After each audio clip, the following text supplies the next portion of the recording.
Hi friends, welcome to our channel. நம்ம இந்த வீடியோவில் என்ன பார்க்க போகிறோம் அப்படின்னு பார்த்தீங்கன்னா, 10th ஸ்டாண்டர்ட் ஹிஸ்ட்ரி புக்கில் இருக்கக்கூடிய லெசன் 5 அழகு 5ல் இருக்கக்கூடிய லெசன் தான் பார்க்க போகிறோம். என்ன லெசன் அப்படின்னு பார்த்தோம்னா, 19ஆம் நூற்றாண்டில் சமூக சமய சீர்திருத்த இயக்கங்கள்.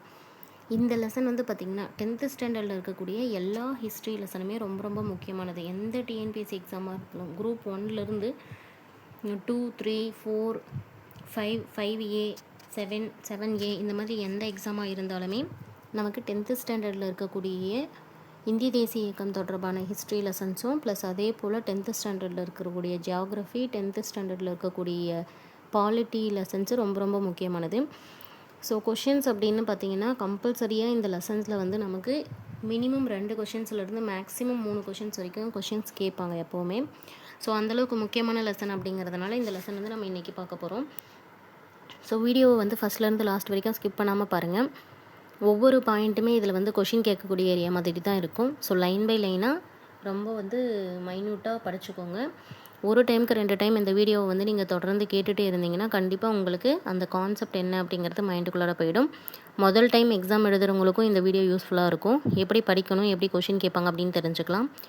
அதுவே நிறைய டைம் நாங்கள் படிச்சுட்டோம், ரிவிஷன் தான் பண்ண போகிறோம் அப்படிங்கிறவங்களுக்கும் அடுத்தடுத்து என்ன இருக்குது அப்படிங்கிறத நம்மளால் ரிவைஸ் பண்ண முடியுதா, ரீகால் பண்ண முடியுதா அப்படிங்கிறத வந்து தெரிஞ்சுக்கலாம்.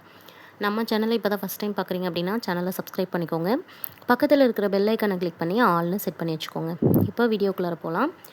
கொடுத்துருக்க லெசன் பார்க்கும்போது 19ஆம் நூற்றாண்டில் சமூக சமய சீர்திருத்த இயக்கங்கள். ஸோ சமூகத்தை சீர்திருத்துவதற்காக சில இயக்கங்கள் இருந்திருக்கு. அதாவது சமூகத்தில் இருக்கக்கூடிய மூட பழக்க வழக்கங்கள்லாம் சீர்திருத்துவதற்காகவும், அதே போல் சமய நம்பிக்கைகளில் இருக்கக்கூடிய பழக்க வழக்கங்களை வந்து மாற்றணும் அப்படிங்கிறதுக்காக சமூக சமய சீர்திருத்த இயக்கங்கள் வந்து எப்படி இருக்குது அப்படிங்கிறது தான் இந்த லெசனில் வந்து சொல்லியிருக்காங்க. 1 by 1 பார்க்கலாம். ஃபஸ்ட்டு அறிமுகம் அப்படிங்கிறதுல என்ன கொடுத்துருக்காங்க அப்படின்னா, எழுத்தர்களை உருவாக்கும் நோக்கில் அறிமுகம் செய்யப்பட்ட ஆங்கில கல்வி ஒரு புதிய ஆங்கில கல்வி பயின்ற நடுத்தர வர்க்கத்தை உருவாக்கியது.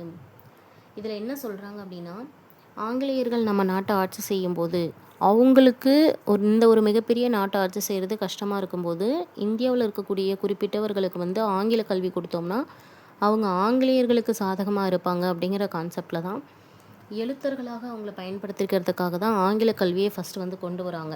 எழுத்தர்களை உருவாக்கும் நோக்கில் அறிமுகம் செய்யப்பட்ட ஆங்கில கல்வி ஒரு புதிய ஆங்கில கல்வி பயின்ற நடுத்தர வர்க்கத்தை உருவாக்கியது. அதாவது ஆங்கில கல்வி பயின்ற ஒரு நடுத்தர வர்க்கம் உருவாவதற்கு காரணமாக இருந்தது. இந்த வர்க்கம் மேற்கத்திய கருத்துக்களின் சிந்தனைகளின் தாக்கங்களுக்கு உள்ளானது. ஸோ மேற்கத்திய நாடுகளில் இருக்கக்கூடிய கருத்துக்கள் மற்றும் சிந்தனைகளுக்கு தாக்கத்துக்குள்ளானது. அதாவது அவங்களுக்கு வந்து மேலை நாட்டு புத்தகங்கள் எல்லாமே ஆங்கில கல்வியில் தான், ஆங்கில மொழியில் இருக்கும்போது அந்த ஆங்கிலம் கற்றறிந்தவர்கள் மற்ற நாடுகளில் மேற்கத்திய நாடுகளில் இருக்கக்கூடிய புத்தகங்களையோ அங்கே நடக்கக்கூடிய விஷயங்களையோ தெரிஞ்சுக்கும் போது அதோடைய சிந்தனைகளும் தாக்கங்களும் கருத்துக்களும் வந்து ஏற்படுது அப்படின்னு சொல்கிறாங்க. கல்வியறிவு பெற்ற இந்திய நடுத்தர வர்க்கம் எண்ணிக்கையில் சிறியதாக இருந்தாலும் அரசியலிலும் சீர்திருத்த இயக்கங்களிலும் தலைமை வகிக்க தொடங்கியது. அதாவது அந்த ஆங்கில கல்வி கற்ற அந்த கவுண்டிங் அப்படின்னு பார்க்கும்போது ஆங்கிலேய கல்வி கற்றவர்களுடைய அந்த எண்ணிக்கை, அதாவது நடுத்தர வர்க்கம்னு சொல்கிறாங்க இல்லையா, அவங்களுடைய எண்ணிக்கை வந்து குறைவாக இருந்தால் கூட அவங்க அரசியல்லையும் சீர்திருத்த இயக்கங்கள்லேயும் ஒரு தலைமை இடத்தை வந்து பெறுறாங்க, தலைமை வகிக்கிறாங்க அப்படிங்கிறாங்க. இருந்த போதிலும் இந்திய சீர்திருத்தவாதிகள் தங்களுடைய பழைய கருத்துக்களையும் பழக்க வழக்கங்களையும் விமர்சனபூர்வமான ஆய்வுக்கு உட்படுத்த பெரிதும் தயங்கினர். என்னதான் அவங்க வந்து ஆங்கில கல்விகள் கற்றிருந்தாலும் மேலைநாட்டு கருத்துக்களை பற்றி தெரிந்திருந்தாலும் இவங்களுக்கு வந்து என்னென்னா தங்களுடைய, அதாவது இந்தியர்களுடைய பழமையான கருத்துக்கள் பழக்க வழக்கங்கள் எல்லாம் எப்படி வந்து விமர்சனம் படுத்தி ஆய்வுபடுத்துறது அப்படின்ற ஒரு தயக்கம் வந்து அவங்களுக்குள்ளார இருக்குது. அதுக்கு பதிலாக அவங்க என்ன பண்ணுறாங்க அப்படின்னா, இந்திய பண்பாட்டிற்கும் மேலை பண்பாட்டுக்கும் நடுவில் ஒரு ஒற்றுமையை ஏற்படுத்தலாம், ஒரு இணக்கம் ஏற்படுத்தலாம் அப்படிங்கிற மாதிரி முயற்சி செய்கிறாங்க. இருந்தபோதும் அவர்களுடைய கருத்துக்களும் செயல்பாடுகளும் சில விஷயங்களில் வந்து மேலை நாட்டு கருத்துக்களை ஏற்றுக்கிற மாதிரி இருக்கும். எதுன்னு பார்த்தீங்கன்னா, இந்த உடன்கட்டை ஏறுதல்லாம் நம்ம நாட்டில் இருந்திருக்கும். சதி என்னும் உடன்கட்டை ஏறுதல், பெண் சிசு கொலை, குழந்தை திருமணம் போன்ற அனைத்து வகையான கண்மூடித்தனமாக இருக்கக்கூடிய மத நம்பிக்கைகள், அதே போல் சமூகத்திற்கு எதிராக இருக்கக்கூடிய தீமைகள் எல்லாம் கட்டுப்படுத்துறதுக்காக இந்த ஆங்கில கல்வி வந்து உதவுச்சுன்னு சொல்கிறாங்க. 19ஆம் நூற்றாண்டை பொறுத்த வரைக்கும் சமயம் சார்ந்த சீர்திருத்த இயக்கங்களை 2ஆக வகைப்படுத்துகிறாங்க. சரியா, 19th செஞ்சுரியில் இருந்த இந்த சமய சீர்திருத்த இயக்கங்களை வந்து 2 வகையாக பிரிக்கும்போது மூணு கான்செப்டாக இருக்கும் சரியா. 3 இயக்கங்களாக பிரிப்பாங்க. பிரம்ம சமாஜம், பிரார்த்தனை சமாஜம், அலிகார் இயக்கம், இது 3ஐயும் சீர்திருத்த இயக்கங்களாகவும், ஆரிய சமாஜம், ராமகிருஷ்ண மிஷன், தியோபந்த் இயக்கம், இந்த மாதிரி இருக்கக்கூடியதை சிலது வந்து சமய புத்தெழுச்சி மீட்பு இயக்கங்களாகவும் பிரிக்கிறாங்க. சீர்திருத்த இயக்கங்களில் எது எது வருது? பிரம்ம சமாஜம், பிரார்த்தனை சமாஜம், அலிகார் இயக்கம். அதுவே சமயங்களை புத்தெழுச்சி செய்யக்கூடிய மீட்டெடுக்கக்கூடிய இயக்கங்களாக ராமகிருஷ்ண மிஷன், தியோபந்த் இயக்கம், ஆரிய சமாஜம், இதெல்லாம் இருக்குது. அதே போல் வந்து பார்த்திங்கன்னா மற்றொரு வகையாக பிரிச்சிட்டாங்களா. இவைகளை தவிர ஒடுங்குமுறை பாங்குடைய சமூக கட்டமைப்பை எதிர்க்கும் முயற்சிகளும் மேற்கொள்ளப்பட்டன. இது மட்டும்தானா அப்படின்னு பார்க்கும்போது மக்களை வந்து ஒடுக்குறாங்க இல்லையா, ஒடுக்கப்பட்ட மக்களை வந்து அதிகமாக வந்து ஒடுக்குமுறைப்படுத்தக்கூடிய அந்த பக்குவத்தன்மையை வந்து என்ன பண்ணுவாங்க அப்படின்னா சமூக கட்டமைப்பை எதிர்க்கணும், இந்த மாதிரியான ஒடுக்குமுறைகள் வந்து இருக்கக்கூடாது அப்படின்ற முயற்சிகளும் நிறைய மேற்கொள்ளப்படுது. இதுக்கு எக்ஸாம்பிள் பார்த்திங்கன்னா பூனேவில் ஜோதிபா பூலே, கேரளாவில் நாராயணகுரு, ஐயங்காளிங்கிறவங்க, தமிழ்நாட்டை பொறுத்த வரைக்கும் ராமலிங்க அடிகள், அயோத்திதாசர்லாம் வந்து இந்த ஒடுக்குமுறைகளுக்கு எதிராக செயல்பட்டவர்கள். ஒடுக்குமுறைகளை சமூக கட்டமைப்பை எதிர்க்கணும்னு சொல்கிறாங்க இல்லையா, அதில் பொறுத்த வரைக்கும் பூனாவில் ஜோதிபா பூலே அப்படிங்கிறவங்க, அடுத்தது கேரளாவில் நாராயணகுருவும் ஐயன்காளியும், தமிழகத்தில் ராமலிங்க அடிகளும் அயோத்திதாசரும் இந்த மாதிரியான வகைகளில் கொண்டு வராங்க. சரி, இதிலே முதல்ல பார்க்கும்போது வங்காளத்தின் தொடக்க கால சீர்திருத்த இயக்கங்கள். ஸோ சீர்திருத்த இயக்கங்கள் அப்படின்னு எடுத்துக்கிட்டாவே நம்ம மெயினாக பார்க்கக்கூடிய இடம் எது அப்படின்னா வங்காளம் தான். அதுலேயுமே முதல்ல பார்க்கக்கூடியவங்க ஒரு சீர்திருத்தவாதி அப்படின்னீங்கன்னா ராஜாராம் மோகன் ராய். ராஜாராம் மோகன் ராய் தோற்றுவித்த இயக்கம் வந்து பிரம்ம சமாஜம். ஸோ பிரம்ம சமாஜத்தை தோற்றுவித்தவர் யார் அப்படிங்கிற கொஷின் கேட்பாங்க. ராஜாராம் மோகன் ராய் தோற்றுவித்த இயக்கம் எது அப்படின்னு கேட்பாங்க. ராஜாராம் மோகன் ராய், பிரம்ம சமாஜம் ஞாபகம் வச்சுக்கோங்க. ராஜாராம் மோகன் ராய் அவங்களுடைய காலம் எப்போ அப்படிங்கிறத வந்து ரீசெண்ட் டைமில் ஒரு டைம் கொஷின் கேட்டிருந்தாங்க. 1772 1733 வரைக்கும் இவங்க வந்து ஒரு குறுகிய காலம் தான் வந்து இருந்திருக்காங்க. இவங்களுடைய என்னென்ன மாதிரியான சீர்திருத்தங்கள்லாம் நடத்தினாங்க அப்படின்னு பார்க்கும்போது மேலை நாட்டு கருத்துக்களால் கவரப்பட்டு சீர்திருத்த பணிகளை முன்னெடுத்த தொடக்க கால சீர்திருத்தவாதிகளை ஒருத்தர் யாருன்னு பார்த்தீங்கன்னா ராஜாராம் மோகன் ராய். இந்த கொஷின் அடிக்கடி கேட்கக்கூடிய கொஷின். மேலை நாட்டு கருத்துக்களால் கவரப்பட்டு சீர்திருத்த பணிகளை முன்னெடுத்த தொடக்க கால சீர்திருத்தவாதிகளை ஒருத்தர் யாருன்னு கேட்டாங்கன்னா ராஜாராம் மோகன் ராய். பெரும் அறிஞராக இருந்த அவர் தனது தாய்மொழியான வங்காள மொழியில் புலமை பெற்றிருந்தார். அதோடு சேர்த்து சமஸ்கிருதம், அரபி, பாரசீகம், ஆங்கிலம் ஆகிய மொழிகளிலும் புலமை பெற்றிருந்தார். ஸோ வங்காள மொழி மட்டும் தவிர்த்து சமஸ்கிருதம், அரபி மொழி, பாரசீக மொழி, ஆங்கில மொழி எல்லா மொழிகளையும் கற்றிருந்திருக்காங்க. ராஜாராம் மோகன் ராய் வந்து பார்த்திங்கன்னா பொருள் இல்லாத சமய சடங்குகள், கேடுகள் விளைவிக்கக்கூடிய சமூக மரபுகள் எல்லாம் எதிர்த்திருக்காங்க. அதாவது ஒரு ரீசனபிளாக இருக்கக்கூடிய சமய சடங்குகளெல்லாம் பரவாயில்ல, சமய சடங்குகளில் எந்த ஒரு ரீசனும் கிடையாது. அதே போல் மக்களுக்கு கேடு விளைவிக்கக்கூடியதாக இருக்கக்கூடிய இந்த சமூக மரபுகளை எல்லாம் எதிர்க்கிறாரு. இது மட்டும் இல்லாமல் கடந்த காலத்தோடு இருந்த தொடர்பை வந்து அவங்க பாதுகாக்க விரும்பினாங்க. என்னதான் இவர் சமூகத்துக்கு கேடுகள் விளைவிக்கக்கூடிய அந்த தாக்கங்கள் ஏற்படுத்தக்கூடிய சில சமூக முறைகேடுகள் மீது வந்து இவங்க விமர்சனம் செய்தாலுமே கடந்த கால தொடர்பு இருக்குல்ல பார்த்தீங்களா, அதை வந்து அவர் பாதுகாக்க தான் விரும்புகிறாரு. தன்னுடைய சமய தத்துவ சமூக பார்வையை பொறுத்த வரைக்கும் அவர் வந்து கொண்டிருந்த ஒரு முக்கியமான விஷயம் அப்படின்றது ஒரு கடவுள் கோட்பாடு. கடவுள் அப்படிங்கிறவங்க ஒருத்தவங்க தான், உருவ வழிபாடே கிடையாது, உருவம் இல்லாதவர் கடவுள் அப்படிங்கிறவங்க. ஸோ ஒரு கடவுள் கோட்பாடு தான் உடையவர், உருவ வழிபாடு எதிர்ப்பு உடையவர் போன்ற கருத்துக்களின் தாக்கத்தை பெற்றிருந்தார்.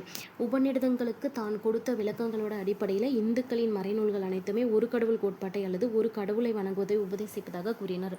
அதாவது உபநிடத கருத்துக்கள் இருக்கு இல்லையா, அதில் வந்து தான் கொடுத்த விளக்கங்கள் அடிப்படையில் பார்க்கும்போது இந்துக்களின் மறைநூல்கள் எல்லாமே ஒரு கடவுள் கோட்பாட்டை அல்லது ஒரு கடவுளை மட்டும் வணங்குவதை உபதேசிக்குது அப்படின்னு சொல்கிறாங்க. இவங்களுடைய முக்கியமான இந்த ஒரு கடவுள் கோட்பாடு அப்படிங்கிறது வந்து இந்துக்களுடைய வேத நூல்கள் பழங்காலத்தில் இருக்கு இல்லையா, அது எல்லாமே ஒரு கடவுள் கோட்பாட்டை தான் கொண்டிருக்கு அப்படிங்கிறத வந்து இவர் வந்து தெரியப்படுத்துகிறார்.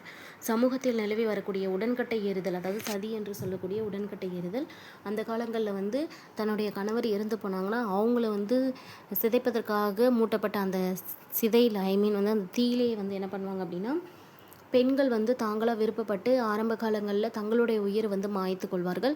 இதுவே போக போக ஒரு பழக்கமாகி நடைமுறையாகி அந்த பெண்களுக்கு விருப்பமே இல்லை அப்படிங்கிற பட்சத்துலேயும் வலுக்கட்டாயமாக அந்த பெண்கள் அந்த சிதையில் வந்து தள்ளிவிடப்பட்டு கொலை செய்யப்பட்டாங்க. ஸோ அதுதான் சதி அப்படின்னு சொல்கிறாங்க. குழந்தை திருமணம், குழந்தைகளுக்கு வந்து 8 வயசு இல்லைனா 10 வயசு 5 வயசு 6 வயசு அந்த மாதிரி குழந்தைகள் இருக்கும் போதே திருமணம் செய்து கொடுப்பாங்க. அதே போல் பலதார மனம் செய்து கொள்ளும் மரபுன்றது, இந்த மாதிரியான இருந்த சமூக கொடுமைகள் எல்லாம் பெரிதும் கவலை கொண்டவர். இதை வந்து கொஞ்சம் நம்ம வந்து சிற்றேடுகள் வந்து நிறைய வெளியிட்டு அதை பற்றி எதிரான சட்டங்கள் ஏற்றும்படி ஆங்கில அரசாங்கத்துக்கு விண்ணப்பம் செய்கிறாங்க. விதவை பெண்கள் வந்து மறுமணம் செய்து கொள்வதற்காக உரிமை உடையவர்கள் அப்படிங்கிற கருத்தை அவர் முன்வைக்கிறாரு.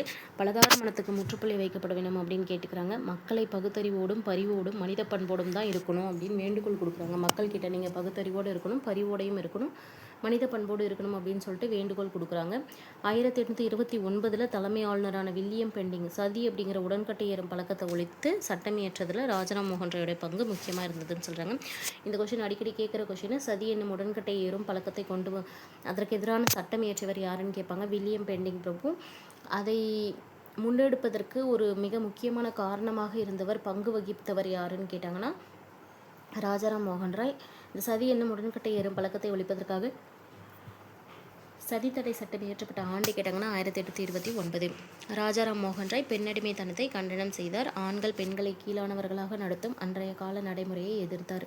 ஸோ ராஜாராம் மோகன் ராய் என்ன பண்ணியிருப்பாங்க அப்படின்னா பெண் அடிமைத்தனத்தை கண்டிச்சிருந்திருப்பாங்க. ஆண்கள் பெண்களை கீழானவர்களாக நடத்தக்கூடிய அன்னைக்கு இருந்த கால நடைமுறை வந்து ரொம்பவே எதிர்ப்பாங்க. ஆண்கள் வந்து பெண்களை ரொம்பவுமே மிக மோசமாக நடத்துவாங்க. ஸோ பெண்களுக்கு கல்வி கொடுக்கணும் அப்படிங்கிற ஒரு கருத்தை வந்து வலுவாக முன்வைக்கிறாங்க. பள்ளிகள்லையும் சரி கல்லூரிகள்லையும் சரி ஆங்கில கல்வியும் மேலை நாட்டு அறிவியலும் அறிமுகம் செய்யப்படுவதை முழுமையாக ஆதரித்தார். இந்த கேள்வி இப்படி கேட்பாங்க.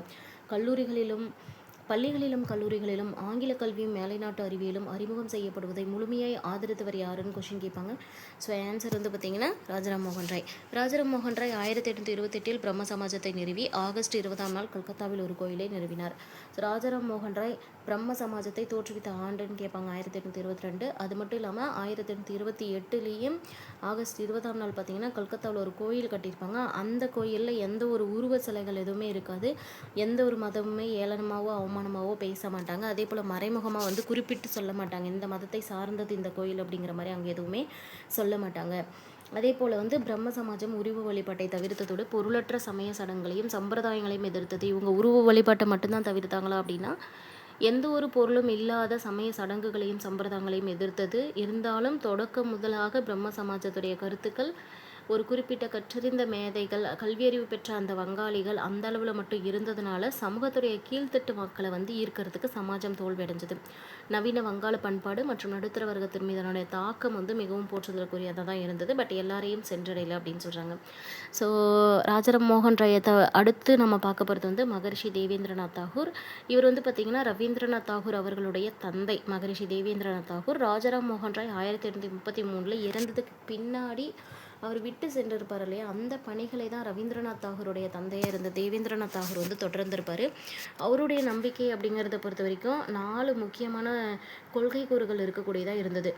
தொடக்கத்தில் எதுவுமே கிடையாது, எல்லாம் வல்ல ஒரு கடவுள் மட்டுமே உள்ளார், அவரே அந்த உலகத்தை படைத்தாங்க. ஃபஸ்ட்டு இந்த உலகம் உருவாகும் போது எதுவுமே கிடையாது, கடவுள் மட்டும்தான் இருந்தாங்க, அவங்க தான் இந்த உலகத்தை படைத்தாங்க. இதுதான் வந்து ரவீந்திரநாத் தாகூர் அவர்களுடைய தந்தையான தேவேந்திரநாத் தாகூர் அவர்களின் கருத்தானது. அடுத்து 2வது கருத்துன்னு பார்க்கும்போது அவர் ஒருவரே உண்மையின் எல்லையற்ற ஞானத்தின் நற்பண்பின் சக்தியின் கடவுளாக இருந்தார். அந்த முதல்ல உலகம் தோன்றும் போது அந்த கடவுளுடையது போற்றுவது எப்படின்னு சொல்கிறாங்க அப்படின்னா அவர் கடவுள் ஒருவர் தான், அவர் மட்டும்தான் உண்மையோட ஒரு எல்லையில்லாத ஞானத்தின் அறிவோட நற்பண்பின் சக்தியின் கடவுளாக இருந்தாங்க. அவரே நிலையானவராக இருந்தாங்க, எங்கும் நிறைந்திருக்கிறவங்களாக இருந்தாங்க. அது மட்டும் இல்லாமல் அவருக்கு இணையானவங்க யாருமே கிடையாது. இதுதான் 2வது பாயிண்ட் அவர் சொல்கிறது. அதே 3வது அவர் சொல்லக்கூடிய கொள்கை கருத்து அப்படின்னு பார்க்கும்போது நம்முடைய வீடு பேறு இப்பிறவியிலும் அடுத்த பிறவியிலும் அவரை நம்புபவரையும் அவரை வணங்குவதையும் சார்ந்துள்ளது.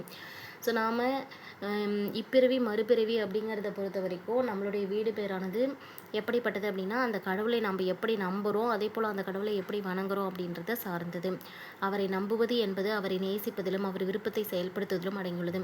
ஸோ கடவுளை நம்புகிறோம் அப்படிங்கிறத வந்து நம்ம எப்படி வெளிப்படுத்துவோம் அப்படின்னா அந்த கடவுளை நாம் எந்த அளவுக்கு நேசிக்கிறோம் அப்படிங்கிறதுலையும் அந்த கடவுளுக்காக நாம் எந்த அளவுக்கு வந்து அந்த கடவுளை நம்புகிறோம், அந்த கடவுளை எப்படி நேசிக்கிறோம், அதே போல் கடவுளுக்கு என்ன விருப்பமோ அதை செயல்படுத்துறது எவ்வளோ செயல்படுத்துகிறோம் அப்படிங்கிறத பொறுத்து தான் நமக்கு வந்து நம்ம நம்புகிறோமா இல்லையா அப்படிங்கிறது வந்து தெரியும் அப்படின்னு சொல்கிறாங்க.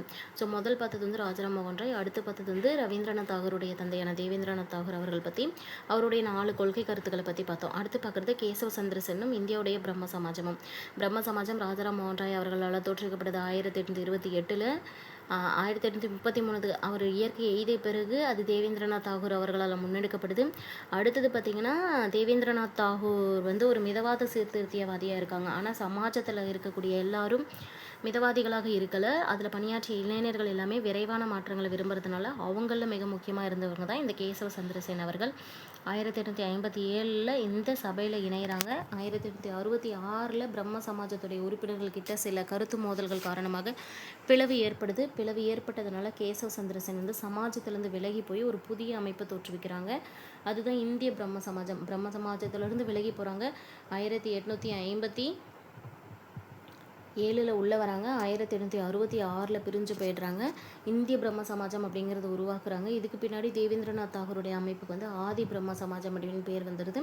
குழந்தை திருமணத்தை சமாஜம் கண்டனம் செய்தது எதுன்னு பார்த்தீங்கன்னா இந்திய பிரம்ம சமாஜமானது குழந்தை திருமணத்தை கண்டனம் செய்தாலுமே அதற்கு ஆப்போசிட்டாக கேசவ சந்திரசேன் அவர்களே என்ன பண்ணிட்டாங்க அப்படின்னா அவங்களுடைய 14 வயசு மகள் ஒருத்தவங்களை இந்திய இளவரசர் ஒருவருக்கு திருமணம் செய்து கொடுக்குறாங்க. அப்போ குழந்தை திருமணத்தை எதிர்க்கக்கூடிய ஒரு இயக்கத்தை தொடங்கிய இவரே இந்த மாதிரி செஞ்சதுனால இந்த திருமணத்தை எதிர்த்து இந்திய பிரம்ம சமாஜத்திலேருந்து நிறைய பேர் விலகி புதுசாக சாதாரண சமாஜம் அப்படிங்கிற ஒரு அமைப்பையும் நிறுவுறாங்க. ஸோ பிரம்ம சமாஜம் ஃபஸ்ட்டு ராஜாராம் மோகன் ராய் உருவாக்குறாங்க. அவர்கிட்ட இருந்து தேவேந்திரநாத் தாகூர் அவர்கள் கைக்கு வருது. தேவேந்திரநாத் தாகூருக்கு பிறகு கேசவ சந்திரசேன் வராங்க. கேசவ சந்திரசேன் அவர்களும் பார்த்திங்கன்னா அவங்களுடைய 14 வயசு பொண்ணுக்கு திருமணம் செய்து வைக்கிறதன் காரணமாக தன்னுடைய இயக்கத்திற்கு கொள்கை கருத்துக்களுக்கு ஆப்போசிட்டாக இருக்கிறதுனால என்ன பண்ணிடுறாங்க அப்படின்னா அதிலிருந்து கொஞ்சம் பேர் விலகி சாதாரண சமாஜம் அப்படிங்கிற அமைப்பையும் ஏற்படுத்துகிறாங்க. அடுத்து பார்க்குறது ஈஸ்வர் சந்திர வித்யாசாகர், வங்காளத்தை சேர்ந்த மற்றும் ஒரு முதன்மையான சீர்திருத்தவாதி அப்படின்னு பார்க்கலாம். இவங்களை ராஜாராம் மோகன் ராயும் மற்றவங்களும் சமூகத்தை தான் சீர்திருத்தணும் அப்படின்னு சொல்லிட்டு மேலை நாட்டு பகுத்தறிவு சிந்தனைகளை நோக்கி போயிட்டு இருந்தபோது வித்யாசாகர் மட்டும் என்ன பண்ணியிருப்பார் அப்படின்னா இந்து நூல்கள் இருக்கு இல்லையா, இந்து வேத நூல்கள் அதுதான் முற்போக்குத்தனமுடையவை அப்படின்னு சொல்லிட்டு வாதிடுவார். விதவைகளுடைய எரிப்பதும் விதவை மறுமணத்தை தடை செய்வதும் ஏற்றுக்கொள்ளப்படவில்லை அப்படிங்கிறதுக்காக மறைநூல்கள்லேயே ஏற்கனவே சான்று இருக்குது அப்படின்னு சொல்லி காட்டுறாங்க. அதாவது விதவைகளை எரிக்கக்கூடாது, விதவை மறுமணத்தையும் தடை செய்யக்கூடாது அப்படின்னு சொல்லிட்டு அதுக்கான மறைநூல்கள்லேருந்து சான்றுகளை முன்வைக்கிறாங்க. அவர் தனது கருத்துக்களுக்கு ஆதரவான வாதங்களை கொண்ட சின்ன சின்ன நூல்களெல்லாம் வெளியிடுறாங்க. அவர் நவீன வங்காள உரைநடையின் முன்னோடி ஆவார். இந்த கொஷின் அடிக்கடி கேட்பாங்க. நவீன வங்காள உரைநடையின் முன்னோடி யார் அப்படின்னு கேட்பாங்க. ரொம்ப ரொம்ப முக்கியமான கேள்வி. நவீன வங்காள உரைநடையின் முன்னோடியாக இருந்தவர். பெண் கல்வியை மேம்படுத்துவதில் முக்கிய பங்காற்றிய அவர் பெண்களுக்கான பள்ளிகள் நிறுவப்பட உதவிகள் செய்தார். ஸோ இந்த ஈஸ்வர சந்திர வித்யாசாகர் அவர்கள் பெண் கல்வியை ஊக்குவிப்பதிலும் பெண்களுக்கு கல்வி நிறுவனங்கள் நிறுவதற்கும் நிறைய பள்ளிகள் நிறுவதற்கும் உதவிகள் செய்கிறாங்க. இந்து சமூகத்தில் குழந்தை பருவத்திலேயே விதவைகளாக இருந்த சிறுமிகளுடைய வாழ்வை மேம்படுத்தணும் அப்படிங்கிறதுக்காக தன்னுடைய முழு வாழ்வையும் அர்ப்பணித்தார். ஸோ இது இப்படி கொஷின் கேட்குறாங்க. விதவைகளின் வாழ்வை மேம்படுத்துவதற்காக தனது முழு வாழ்க்கையும் அர்ப்பணித்தவர் யார் அப்படின்னு கேட்டாங்கன்னா ஈஸ்வர சந்திர வித்யாசாகர். பண்டித ஈஸ்வர சந்திர வித்யாசாகர் தலைமையேற்ற இயக்கத்தின் விளைவாக தான் 1856 மறுமண சீர்திருத்த சட்டம், அதாவது இந்து விதவைகள் மறுமண சட்டம் இயற்றப்படுது. 1856 மறுமணம் சீர்திருத்த சட்டம்னு சொல்லலாம், விதவைகள் மறுமண சட்டம் அப்படின்னு சொல்லலாம். இது இயற்றப்படுது. 1860 ஃபஸ்ட்டு திருமண வயது சட்டம் இயற்றப்படுது. இது கொஷின் கேட்பாங்க. ஃபஸ்ட்டு திருமண வயது சட்டம் இயற்றப்பட்ட ஆண்டு 1860. அந்த பெருமை ஈஸ்வர சந்திர வித்யாசாகர் தான் சாரும். திருமணத்துக்கான வயது அப்போ பார்த்திங்கன்னா 1860 10 நிர்ணயம் செய்கிறாங்க. அதுவே 1891 12 மாறுது, 1925 13 மாறுது. ஆனால் கவலைக்குரிய விதத்தில் திருமண வயது ஒப்புதல் கமிட்டி 1929 கூறிய இந்த சட்டத்தின்படி காகிதத்தில் மட்டும்தான் இருந்துச்சு தவிர நீதிபதிகளும் வழக்கறிஞர்களும் ஒரு சில படித்த மனிதர்கள் மட்டும்தான் அந்த அறிவு என்ன அப்படிங்கிறது தெரிஞ்சு வச்சுருந்தாங்க.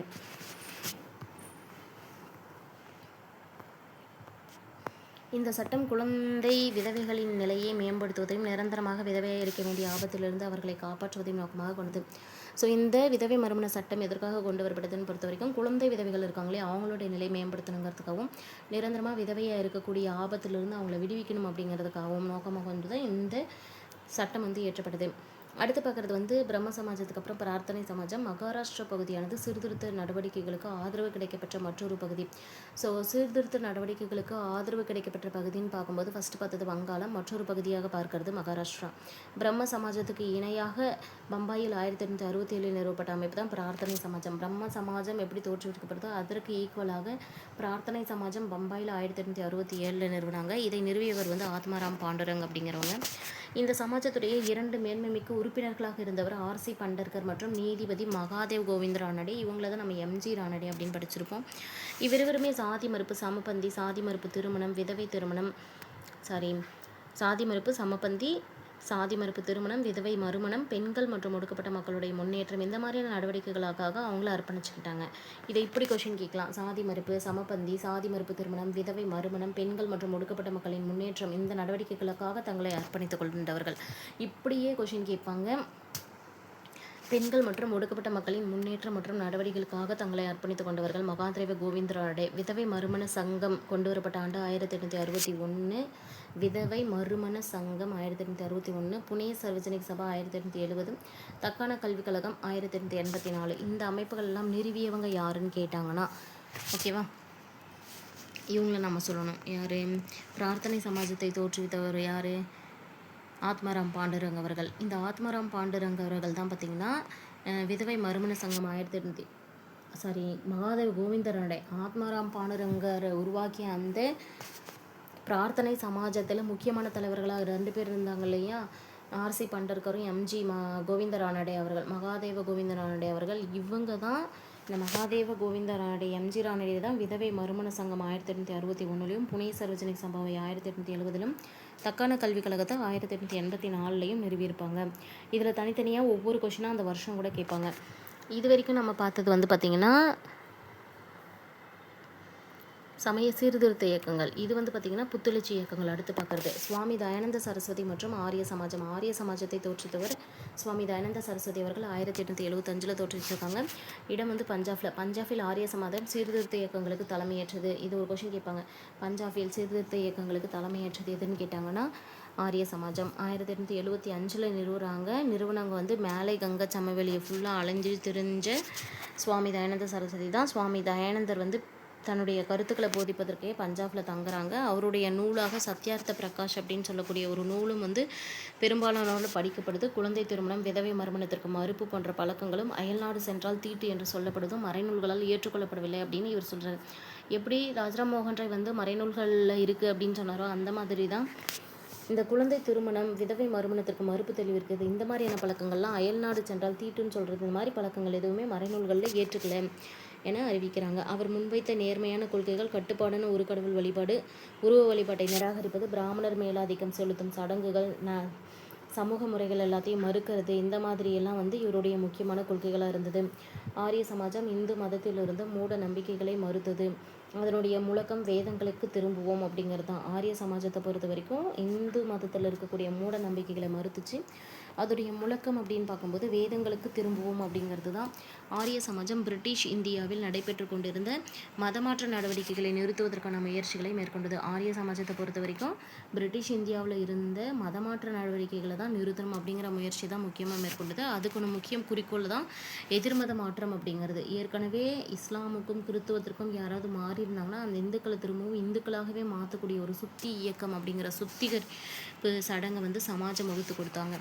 ஆரிய சமாஜம் சமூக சீர்திருத்த காலத்திலும் கல்வி பரப்பும் பணியிலும் முக்கிய சாதனைகளை புரிந்தது. என்னதான் இது வந்து சமூக சீர்திருத்த காலத்தில் வந்து கல்வி பெறக்கூடிய பணியில் இருந்தது. பல தயானந்த ஆங்கில வேத பள்ளிகளையும் கல்லூரிகளையும் இந்த ஆரிய சமாஜம் வந்து உருவாக்குச்சு. நெக்ஸ்ட் பார்க்குறது வந்து ராமகிருஷ்ண பரமஹம்சர். கல்கத்தாவுக்கு பக்கத்தில் இருந்த தட்சிமேஸ்வரம் அப்படிங்கிற ஒரு ஊரை சேர்ந்த ஒரு எளிய அர்ச்சகர் தான் ராமகிருஷ்ண பரமஹம்சர். பஜனை பாடல்கள் எல்லாம் மனமுருகி பாடுவது போன்ற வழிமுறைகள் மூலமாக பேரின்பு நிலையை அடைந்து அந்த நிலையிலிருந்து ஆன்ம ரீதியாக கடவுளோடு ஒன்றிணைலாம் அப்படிங்கிறதுக்கு முக்கியத்துவம் கொடுத்தவங்க தான் இவங்க. புனித தாயான கடவுள் காளியுடைய தீவிர பக்தராக இருந்தவங்க. அந்த கடவுளுடைய திருவிளையாடல்கள் முடிவற்றவை அப்படின்னு சொல்கிறாங்க. அவருடைய கருத்துப்படி பார்க்கும்போது எல்லா மதங்களுமே உலகளவில் எல்லோருக்கும் சில மூலக்கூறுகளை கொண்டு இருக்கு. அவற்றை நம்ம பின்பற்றும் போது அவை வந்து நம்மளை வீடு பெற்றுக்கு இட்டு செல்லும் அப்படின்னு சொல்கிறாங்க. ஜீவன் அப்படிங்கிறதே வந்து என்னவா இருக்கும் அப்படின்னு சொல்கிறாங்க அப்படின்னு பார்த்தீங்கன்னா சிவன். ஜீவன் அப்படிங்கிறதே சிவன் என்று கூறியவர். வாழ்கின்ற அனைத்து உயிர்களும் இறைவனே அப்படிங்கிற கான்செப்ட் தான். ஜீவன் என்பது சிவன் அப்படின்னா வாழ்கின்ற எல்லா உயிர்களுமே இறைவன் தான் அப்படின்னு சொல்கிறாங்க. மனிதர்களுக்கு செய்யப்படக்கூடிய சேவையே கடவுளுக்கு செய்யப்படக்கூடிய சேவையாகும் அப்படின்னு இவர் சொல்கிறாரு. இந்த கொஷினும் கேட்டிருக்காங்க. மனிதர்களுக்கு செய்யப்படும் சேவை கடவுளுக்கு செய்யப்படும் சேவை என்று கூறியவர் ராமகிருஷ்ண பரமஹம்சர். ராமகிருஷ்ண மிஷன் அப்படிங்கிறத பொறுத்த வரைக்கும் ராமகிருஷ்ணருடைய முதன்மையான சாதனையே பிரம்ம சமாஜம் மாதிரி இருக்கக்கூடிய சீர்திருத்த அமைப்புகள் முன்வகுத்த பகுத்தறிவு கருத்துக்கள் பால் அதிருப்தியுற்ற கல்வி அறிவு பெற்ற இளைஞர்களை தன்பால் இருந்தது. அதாவது ராமகிருஷ்ண மிஷன் என்ன பண்ணியிருப்பாங்க அப்படின்னா, இந்த ராமகிருஷ்ணருடைய முதல் சாதனை பிரம்ம சமாஜத்தில் இருந்த சீர்திருத்த அமைப்புகள் அவங்க சொன்னாங்க இல்லையா, அந்த மாதிரியான பகுத்தறிவு கருத்துக்கள் மேலே சிலருக்கு அதிருப்தி இருந்திருக்கும் இல்லையா, அந்த மாதிரி அதிருப்தியோடு இருக்கக்கூடிய கல்வியறிவு பெற்ற இளைஞர்கள் எல்லாம் இந்த ராமகிருஷ்ண மிஷன் வந்து தன்னுடைய பக்கத்தில் இழுக்குது. 1886 அவங்க வந்து இறந்து போகிறாங்க.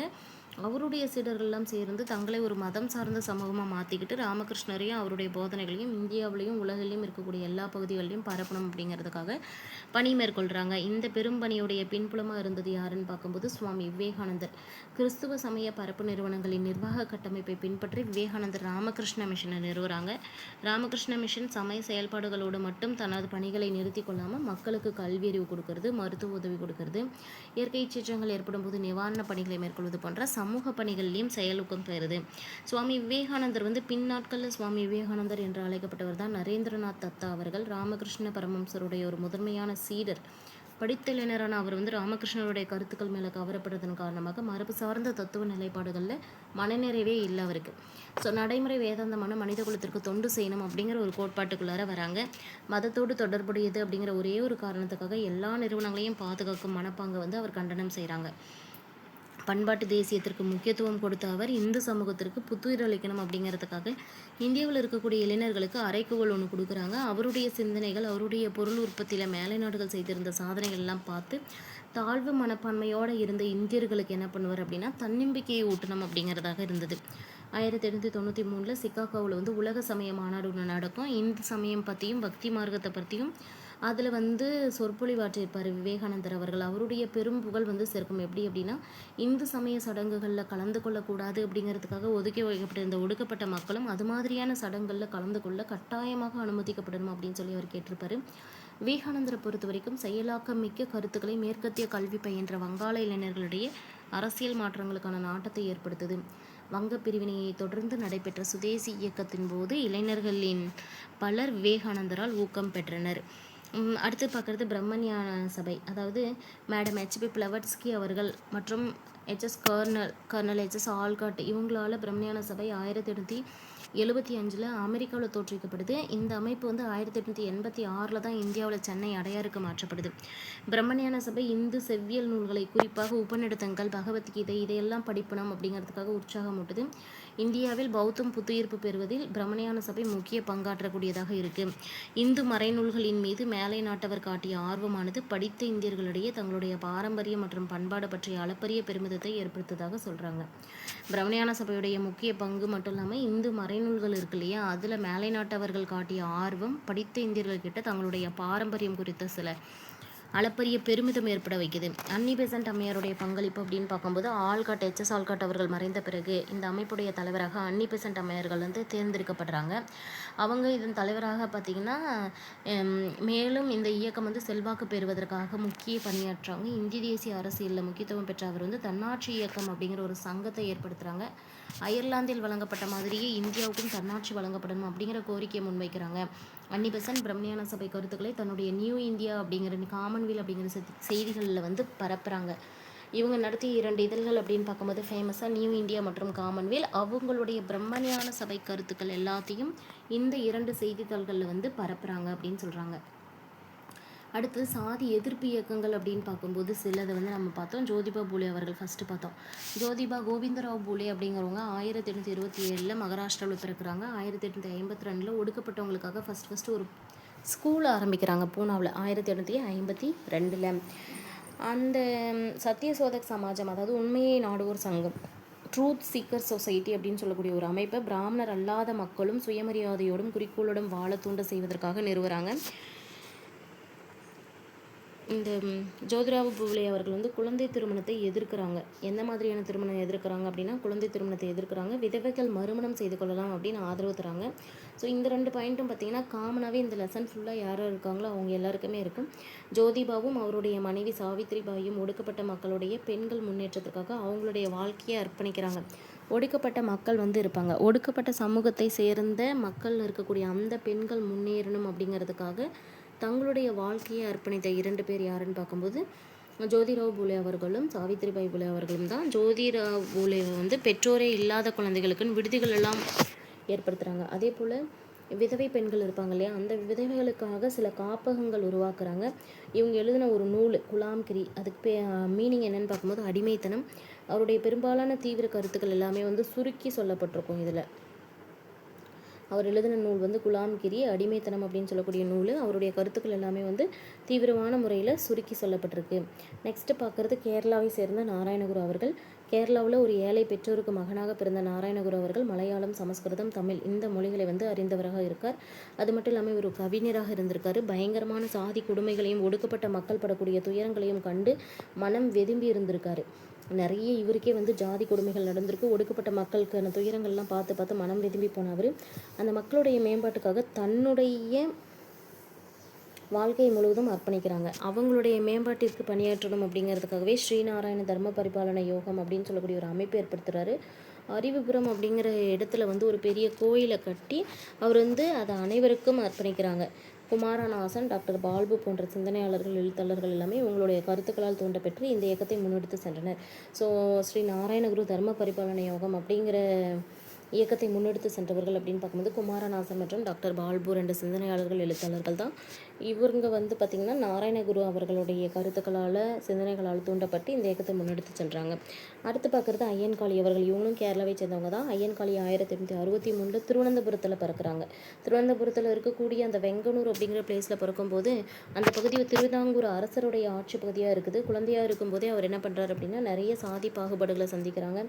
சாதி எதிர்ப்பு இயக்கத்துடைய தலைவராகவே மாறுறதுக்கு இது ஒரு தூண்டுகோலாக இருக்குது.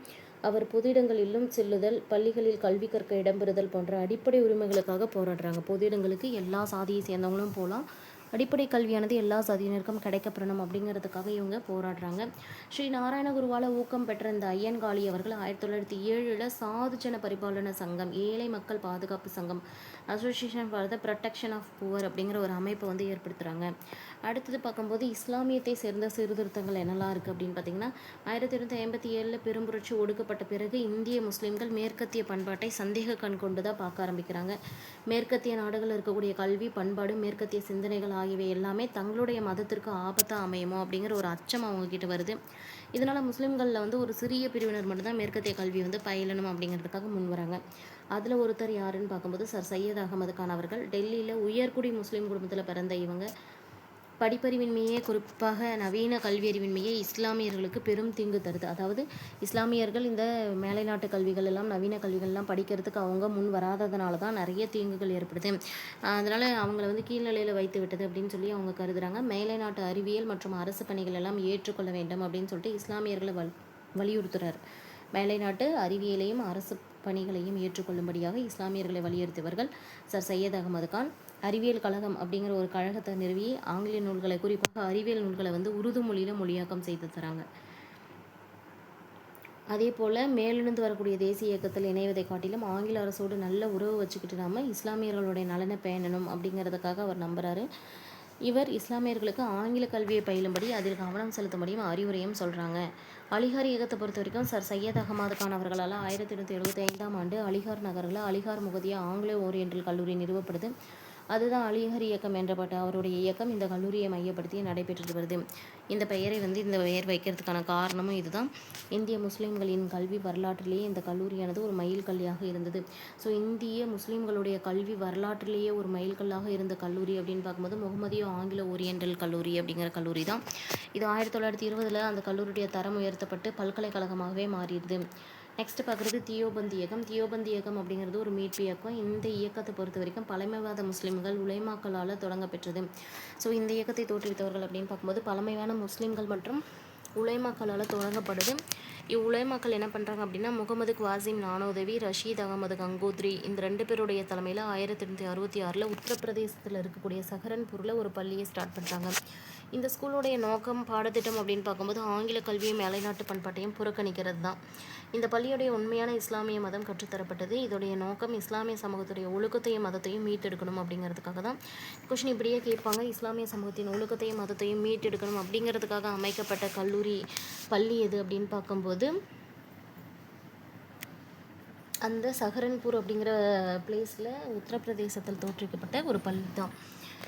இந்த பள்ளியில் உண்மையான இஸ்லாமிய மதத்தை தான் கற்றுத்தந்தாங்க. இதோடைய நோக்கம் இஸ்லாமிய சமூகத்தில் ஒழுக்கம் மற்றும் இஸ்லாமிய மதத்தை வந்து மீட்டெடுக்கணும் அப்படிங்கிறதுக்காக.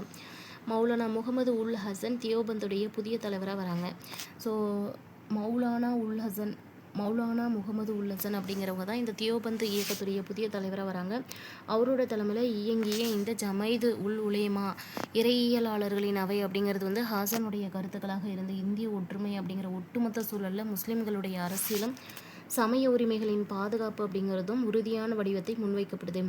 நெக்ஸ்ட் பார்க்குறது வந்து பார்சி சீர்திருத்த இயக்கம். இதுலேயும் கொஷின்ஸ் கேட்பாங்க. 19ஆம் நூற்றாண்டோட இடைப்பகுதியில் பார்சி சீர்திருத்த இயக்கம் பம்பாயில் தொடங்கப்படுது. 1851 பருதுன்ஜி நவ்ரோஜி அப்படிங்கிறவங்க தான் இந்த பார்சி சீர்திருத்த ரகணமாய் மத்தியசனன் சபா அப்படின்னு சொல்லக்கூடிய பார்சிகளுடைய சீர்திருத்த சங்கம் அப்படிங்கிற அமைப்பு ஏற்படுத்துகிறாங்க. ராஸ்த் குப்தர், அதாவது உண்மை விளம்பி அப்படிங்கிறது தான் அவருடைய தாரக மந்திரமாக இருந்திருக்கு. ஃபெர்ரம்ஜி மல்பாரி அப்படின்னு சொல்லக்கூடிய ஒருத்தர் வந்து குழந்தை திருமண பழக்கத்திற்கு எதிராக சட்டம் இயற்றுறதுல வந்து இயக்கம் நடத்தியிருக்காங்க. இந்த சமூகம் ஃபெரோஷா மேத்தா, தீன்ஷா வாச்சா போன்ற சிறந்த தலைவர்களை உருவாக்குது. அவர்கள் தொடக்க கால காங்கிரஸில் முக்கிய பங்காற்றியவர்களாக இருக்காங்க. அதே மாதிரி தான் சீக்கியர்களுக்குன்னு சீர்திருத்த இயக்கம் இருக்குது. நிரங்காரிகள் மற்றும் நாம்தாரிகள் அப்படின்னு சொல்லிட்டு பஞ்சாப் சீக்கிய சமூகத்திலையும் சீர்திருத்த முயற்சிகள் மேற்கொள்ளப்பட்டன. நிரங்காரி இயக்கத்தின் நிறுவனராக இருந்தவர் பாபா தயால்தாஸ் அவர்கள். நிரங்காரி அப்படின்னா உருவமற்ற அப்படிங்கிறதான் இறைவனை வழிபட வேண்டும் அப்படின்னு வலியுறுத்தினாங்க. சிலை வழிபாட்டோடு தொடர்புடைய சடங்குகள் இது எல்லாத்தையும் மறுத்தாங்க. குருநானக்குடைய தலைமையையும் ஆதிகிரந்தத்தையும் மதிக்கணும், அதுதான் அவங்களுடைய முக்கியமான போதனைகளுடைய சாரமாக இருந்தது. மது அருந்துவதையும் மாமிசம் உண்பதையும் கைவிடும்படி வலியுறுத்தி கூறினார். பாபாராம் சிங் என்பவரால் தொடங்கப்பட்டது நாம்தாரி இயக்கம். சீக்கியரிடையே நடைபெற்ற மற்றொரு சமூக சமய சீர்திருத்த இயக்கம். நாம்தாரி இயக்கம் சீக்கியர்களின் அடையாளங்களை, அதாவது கிர்பான் வாளை தவிர மற்றவற்றை வந்து அணிய வற்புறுத்தியது. வாளுக்கு பதிலாக தனது சீடர்கள் லத்தியை வச்சுக்கணும் அப்படின்னு சொல்கிறாங்க. ராம்சிங் சொன்னதை வச்சு இந்த இயக்கம் ஆணும் பெண்ணும் சமம் அப்படின்னு சொல்லி கருதுகிறாங்க. விதவை மறுமணத்தை ஆதரித்தது மற்றும் வரதட்சணை முறையும் குழந்தை திருமணத்தையும் தடை செய்தது. ஆரிய சமாஜம், கிறித்துவ சமய பரப்பு நிறுவனங்கள் ஆகியவற்றின் செல்வாக்கு வளர்ந்து கொண்டிருந்த ஒரு சூழலில் சிங் சபா என்னும் அமைப்பு அமிர்தசரத்தில் நிறுவப்பட்டது. சீக்கிய மதத்தின் புனிதத்தை மீட்டெடுப்பதே சபாவின் முக்கிய குறிக்கோளாக இருந்தது. ஆங்கிலேயர்களின் ஆதரவுடன் அமிர்தசரஸில் சீக்கியர்களுக்கென்றே கால்சா கல்லூரி ஒன்று உருவாக்கப்பட்டது. ஆங்கிலேயர்களுடைய ஆதரவோடு அமிர்தசரஸில் சீக்கியர்களுக்குன்னு கால்சா கல்லூரி உருவாக்குறாங்க. சிங் சபாவே அகாலி இயக்கத்தின் முன்னோடி அமைப்பு.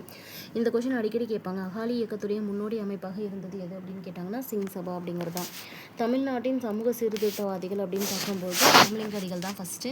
வள்ளலார் என்று பிரபலமாக அறியப்பட்ட ராமலிங்க சுவாமிகள் அல்லது ராமலிங்க அடிகள் அவர்கள் 1823 1874 வரைக்கும் இருந்திருக்காங்க.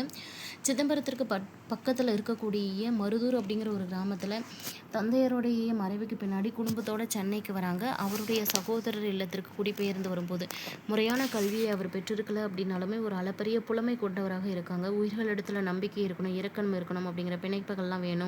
துயரப்படும் உயிரினங்களை பார்த்தா நாமளும் இரக்கம் கொள்ளணும், அப்படி இரக்கம் கொள்ளாதவர்கள் கல் நெஞ்சக்காரர்கள் அப்படின்னு சொல்லிட்டு அவங்களுடைய ஞானங்கள் எல்லாம் மேகங்கள் மூடி இருக்கும் அப்படின்னு சொல்கிற கருத்தை வந்து முன்வைக்கிறாங்க. அவர் தன்னுடைய அன்பையும் இரக்கத்தையும் செடி கொடிகளிலிருந்து எல்லா உயிர்கள்கிட்டையும் காட்டுறாங்க. இதை அவர் வந்து ஜீவகாருண்யம் அப்படின்னு சொல்கிறாங்க. 1865 சமரச வேத சன்மார்க்க சங்கம் அப்படிங்கிற ஒரு அமைப்பை ஏற்படுத்துகிறாங்க. அது பின்னாட்களில் சமரச சுத்த சன்மார்க்க சத்திய சங்கம் அப்படிங்கிற பெயர் மாற்றமாக மாறுது. 1866 தென்னிந்தியாவில் ஏற்பட்ட ஒரு கொடிய பஞ்சத்தின் காரணமாக 1867 ஜாதி எல்லைகளை தாண்டி எல்லா மக்களுக்குமான இலவச உணவகம் ஒன்று வடலூரில் வள்ளலார் அவர்களால் நிறுவப்படுது. அவர் இயற்றிய ஏராளமான பாடல்கள் அனைத்தும் சேர்த்து திருவருட்பா அப்படிங்கிற தலைப்பில் தொகுக்கப்படுது.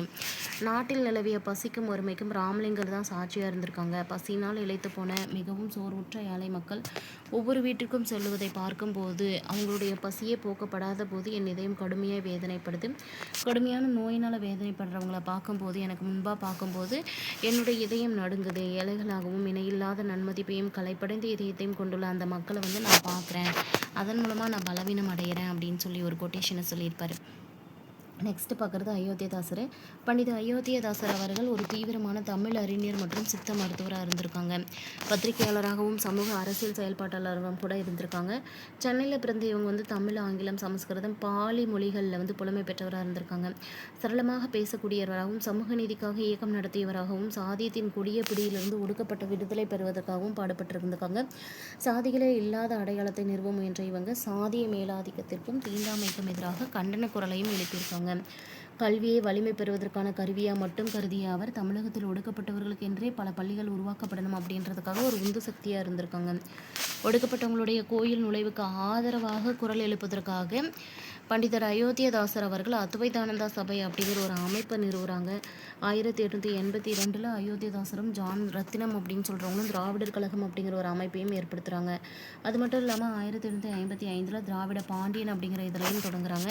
திராவிட மகாஜன சபை அப்படிங்கிற அமைப்பு 1891 நிறுவிய அவர் அந்த அமைப்புடைய முதல் மாநாட்டை நீலகிரியிலும் நடத்திருக்காங்க. திராவிட மகாஜன சபை அப்படிங்கிற அமைப்பு 1891 நிறுவப்பட்டது. அந்த அமைப்புடைய முதல் மாநாடு நீலகிரியில் நடந்தது. பிரமணியான சபையை நிறுவியவர்களில் ஒருவராக இருந்தவங்க தான் கர்னல் H.S. ஆல்காட் அவர்கள். அவங்களுடைய தாக்கத்தின் விளைவாக தான் 1898 இலங்கை சென்ற அவர் அங்கேயே பௌத்தத்தை தழுவுறாங்க. அதே வருஷத்தில் பௌத்த மதத்துடைய வழியே பகுத்தறிவின் அடிப்படையிலாக சமய தத்துவத்தையும் கட்டமைப்பணும் அப்படிங்கிறதுக்காக சாக்கிய பௌத்த சங்கம் அப்படிங்கிற ஒரு அமைப்பையும் சென்னையில் ஏற்படுத்துகிறாங்க. ஸோ இறுதியாக பார்க்கும்போது 1907 ஒரு பைசா தமிழன் அப்படிங்கிற பேரில் ஒரு வாராந்திர பத்திரிகையை தொடங்கியிருக்காங்க. அவர் 1914 அவர் காலமாகக்கூடிய வரைக்கும் தொடர்ந்து வெளியிட்டிருந்திருக்காங்க. ஸோ இதோட இந்த லெசன் முடியுது. நெக்ஸ்ட் வீடியோவில் அடுத்த லெசன் பார்க்கலாம். நம்ம சேனல் இப்போ தான் ஃபஸ்ட் டைம் பார்க்குறீங்க அப்படின்னா சேனல் சப்ஸ்கிரைப் பண்ணிக்கோங்க. பக்கத்தில் இருக்கிற பெல் ஐக்கானை கிளிக் பண்ணி ஆன்லைன் செட் பண்ணி வச்சுக்கோங்க. தேங்க்யூ.